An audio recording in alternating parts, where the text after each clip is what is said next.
Incoming subspace signal.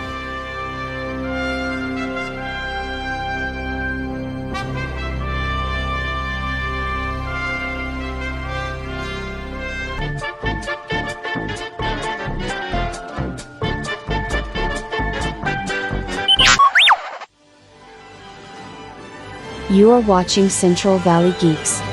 Please welcome our host and resident geeks, Scott and Shawn. I'm back, baby! We are the Central Valley Geeks. I am Scott. This is Shawn.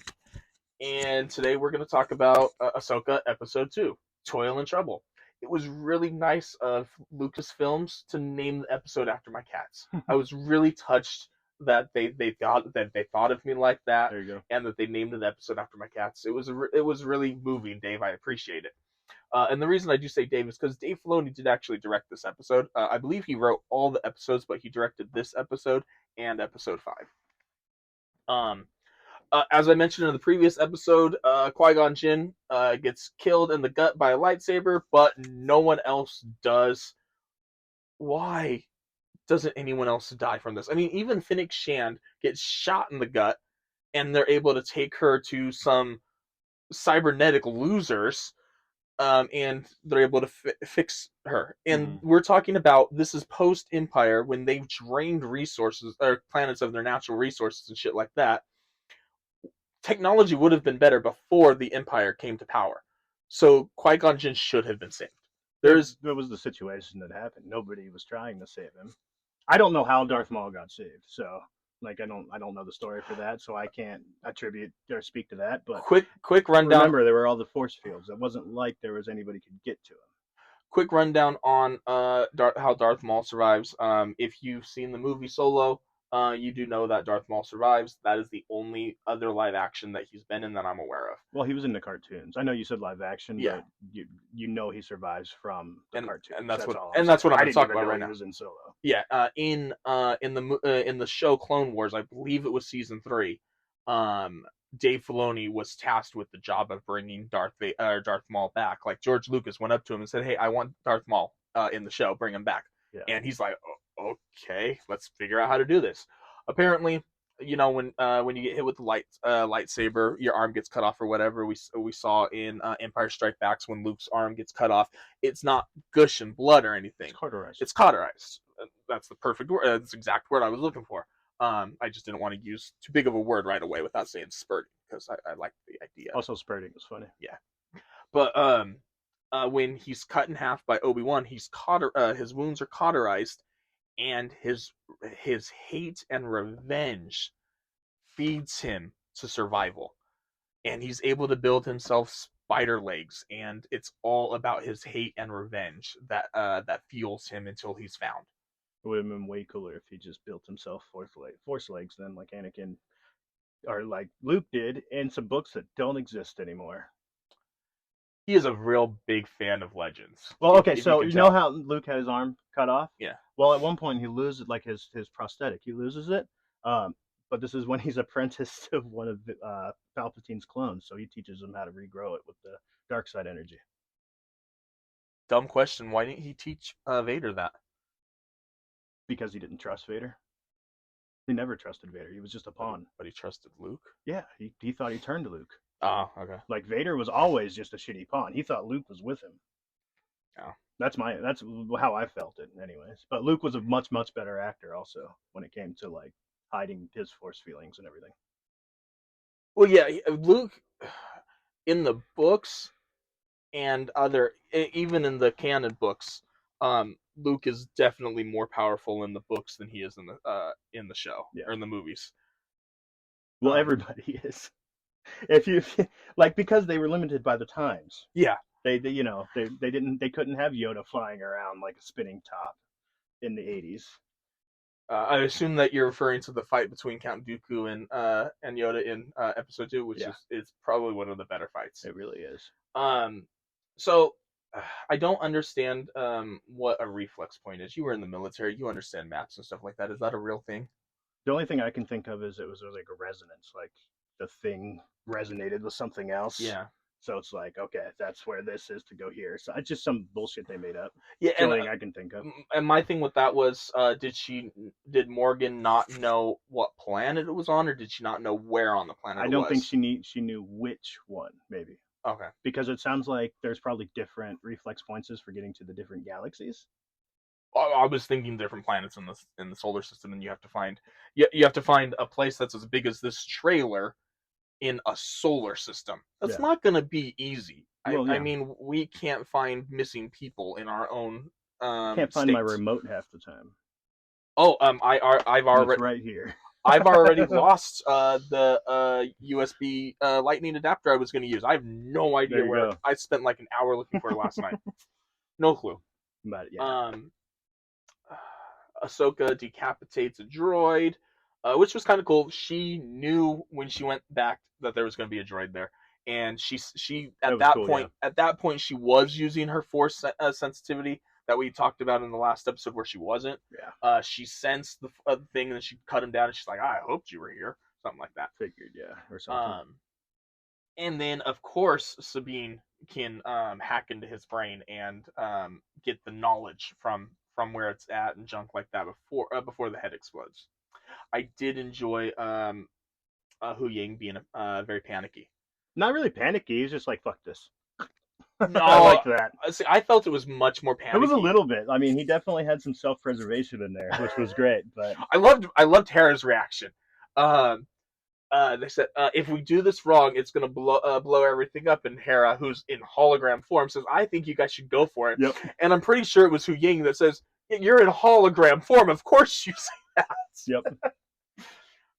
But anyways, they find out that they need to go to the planet Corellia. And we actually find out that Corellia is Morgan Elsbeth's former planet. Basically, she used to run it.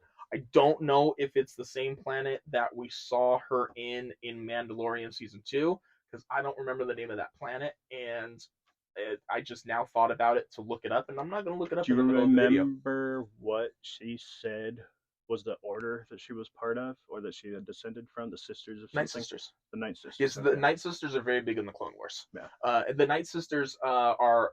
So Darth Maul actually dies multiple times. At one point, the Night Sisters resurrect him. That's what I was just going to say. They're force sensitive, aren't they? They're force sensitive. Because she seems like she is. She seems like she is, but I think Dark Force. She would be the Dark Force, where she can't talk to the Purgler. She can't. I get that. Yeah, 100%. Animals. No, I get that. I just guys the glances and the dagger eyes that the apprentice gives her every time she orders around her master is funny. That's why I figured she was a force sensitive or something. I like when Baylan Skoll is talking to her. The Jedi fairy tales. The Jedi fairy tales needs to become a show. I would like to see more Jedi fairy tales. You can make up new characters. We don't need them to be Yoda or Dooku or Ahsoka. We can have characters we've never heard of before. Please give us characters we've never heard of before. Could even be characters we had heard of before, because they were in books that existed from 10,000 years ago. They do have a series of books called the High Republic from Yoda's heyday that are. Well, I know, but then there's also like the Darth Bane trilogy, which is even further back than that. Yeah, and then we're getting the not the First Order. We're getting the Jedi Origins movie Cool. at some point. I'm just saying, like, because they the Knights of the Old Republic games were wonderful, but those aren't technically canon anymore. Yeah. And this, what you were just talking about with the Jedi lore and like legend, like whatever the hell you were saying, I can't remember. That's what those games are. That's what those games are. They're amazing. Like, I don't know if you've played them, but I played a little bit here and there. They're just the best. Thanks to Humble Bundle, when I bought the Star Wars games, I think I got like 30 Star Wars games for like $5. Humble Bundle is awesome. They are not a sponsor of this show, unfortunately. But I do want to see the fairy tale show. Hu Ying, as mentioned earlier, is brutally honest. I love it. He literally tells Sabine, your aptitude for the Force is well below all Padawans. And, well, you know why, right? There's a glaring reason, and they're not showing it in the show, and it's kind of irritating me. What? So, do you remember the fight between, let's say, Dooku and Yoda?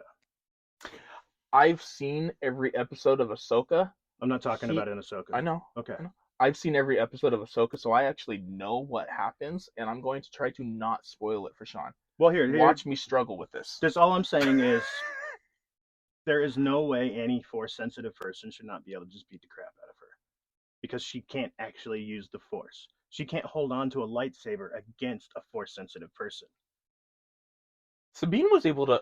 She shouldn't be able to. Okay, so any one of those Jedi should have just been able to force pull the lightsaber out of her hand. Hold up. That's all I'm saying. Hold up. This is part of that homework I was telling you about. In Rebels, Sabine was trained by.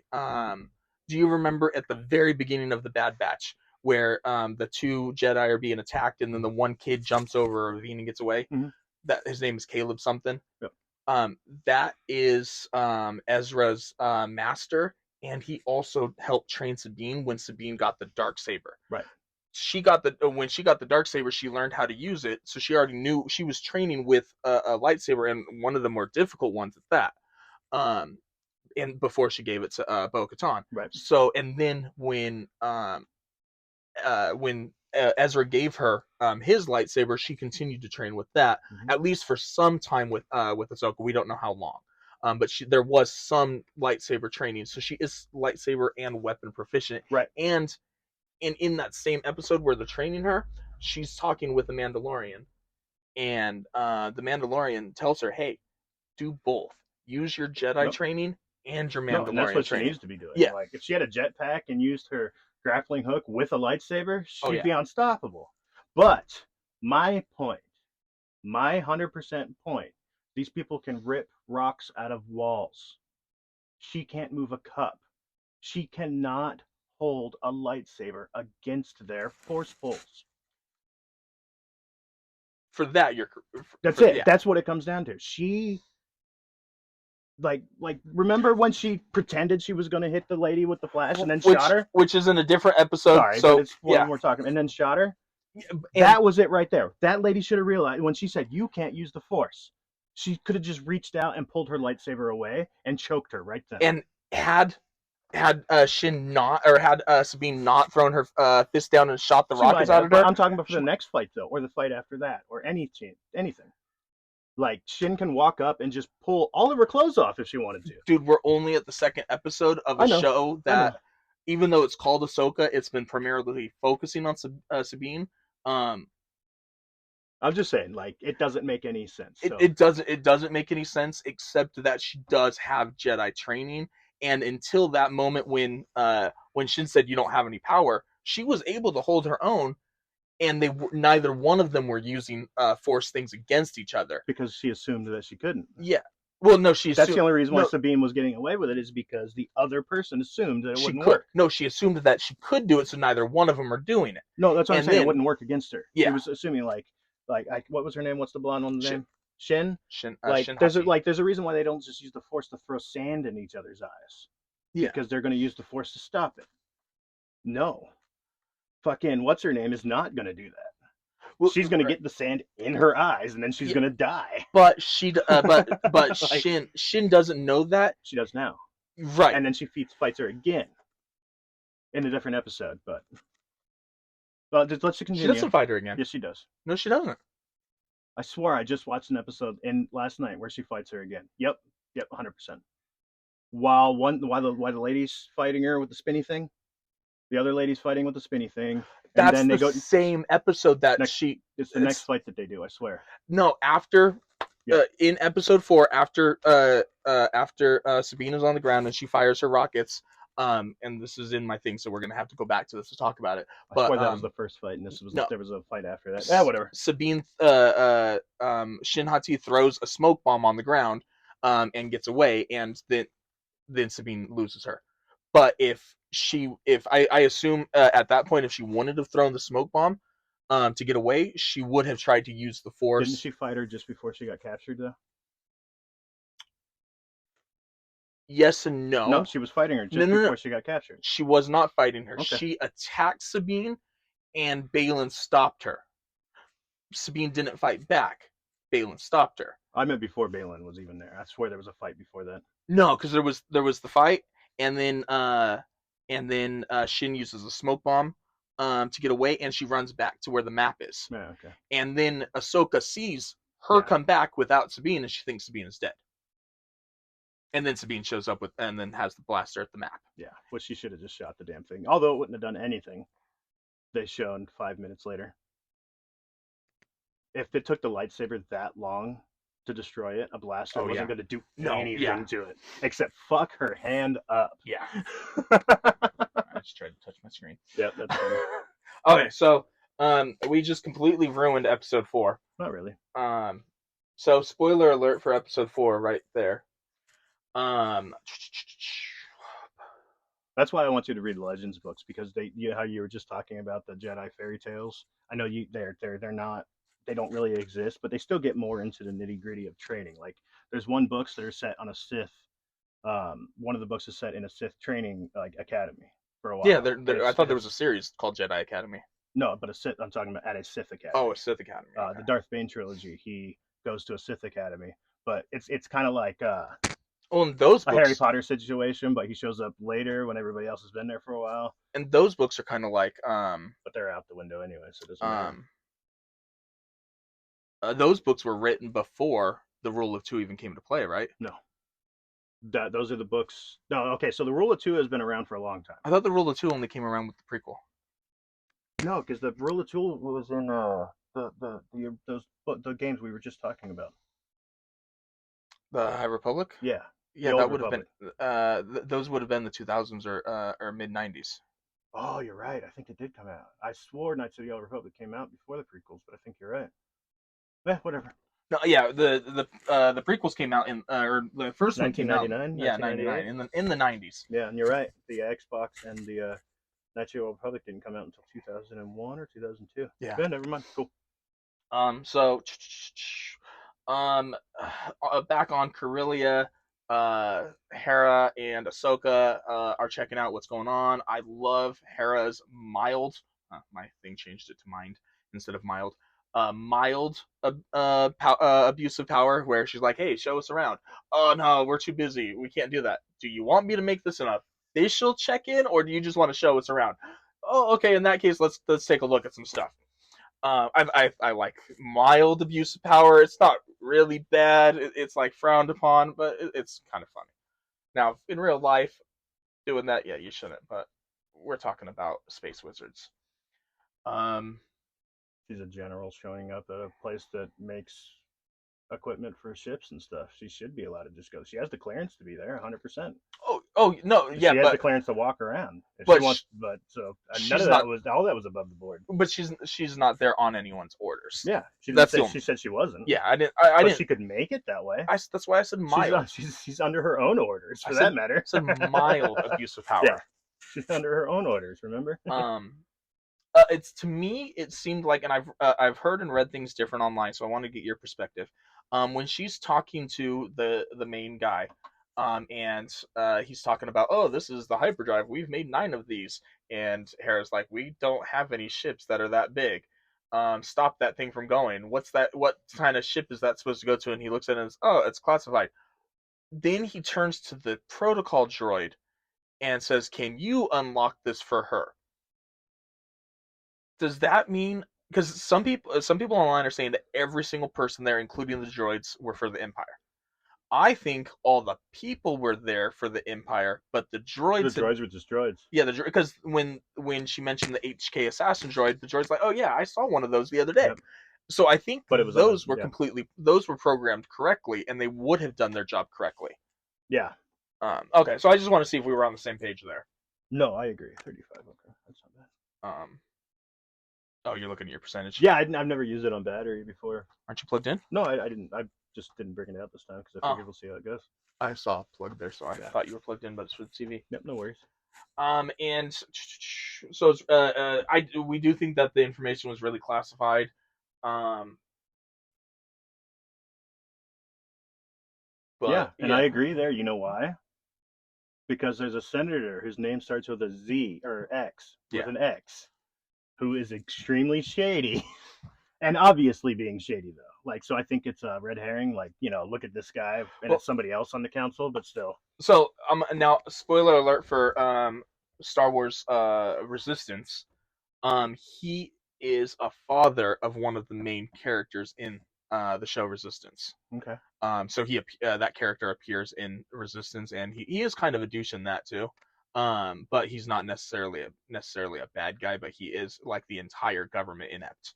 The only person who seems to know anything in the entire government is Mon Mothma, but it was her idea to demilitarize the government, which it was a horrible idea. And then and then when shit goes down in the control room, Ahsoka jumps out, and this is where I gotta cut the clip from Deadpool. We get the Ahsoka superhero landing. Love the superhero landing. Every time you see the superhero landing, I immediately think of Deadpool. Superhero landing, she's gonna do it, she's gonna do it. I just love the superhero landing every time since then. And it's made it completely different. And you're not gonna know any of this because you're not a fan of or you haven't watched Rebels. I'm not saying you're not a fan of it because you've just never seen it.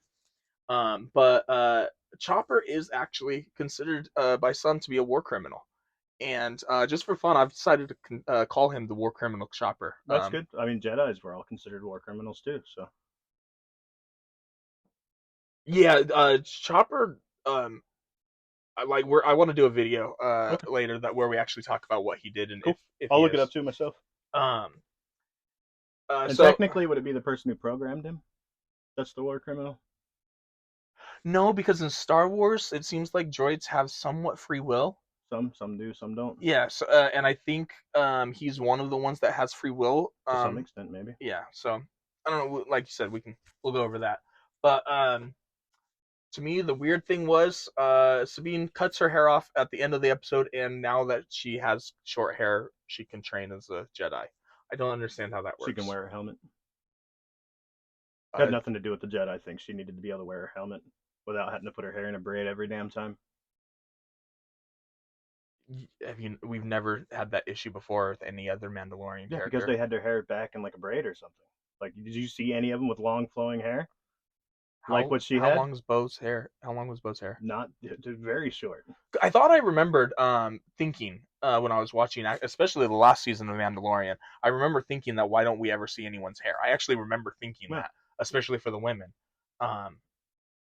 But okay, I still don't understand how that makes her ready for her Jedi training. It doesn't. That would make her ready to be a Mandalorian again, but yeah, it made her ready to wear her armor. Exactly, that's all it was. Yeah. Like it made her, you know, I don't know. It was a stereotypical woman thing. That's all. It was a stupid writing. It was written by a dude. That's what it was. Yeah. I remember thinking once she cut her hair, I was like, "Oh, this was written by a dude." And then when it ended, and it showed written by some Dave dude. Filoni. Yeah, I was like, "Oh, yeah, that makes sense." You know, I was reading an article.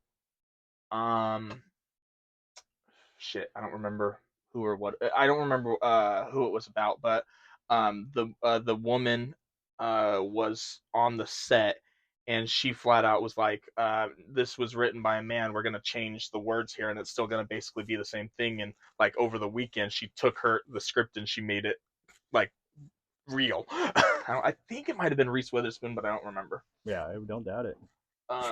And with that being said, thank you for watching part 2 of Multiple. This is the Central Valley Geeks. I'm Scott. That's Shawn. Live long and prosper. See you next time.